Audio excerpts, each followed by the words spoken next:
This has become an annual pilgrimage for Volodymyr Zelenskyy, heading into the United Nations building in New York to appeal to his fellow world leaders to help Ukraine defeat Russia's attempt to conquer his nation. This year he came with a stark warning.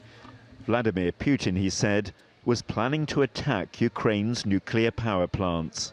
Any missile or drone strike, any critical incident in the energy system could lead to a nuclear disaster. A day like that must never come. And Moscow needs to understand this, and this depends in part on your determination to put pressure on the aggressor. And he urged his audience to stand with Ukraine until it achieved a just and lasting peace. And I'm asking for your support from all nations of the world. We do not divide the world. I ask the same of you, do not divide the world. Be united nations. The Russian delegation looked on stony-faced. So for a third consecutive year, Zelenskyy has come to New York to appeal to the UN for support.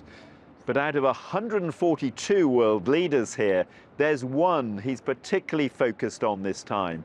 He's desperate for the US president to allow Ukraine to deploy long-range missiles into Russian territory.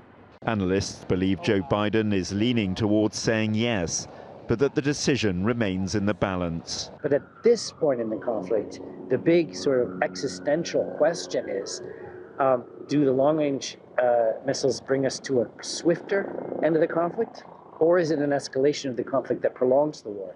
And you can argue that either way. On Thursday, Zelenskyy will renew his request in person when he'll present Biden with his plan for victory during a visit to the White House.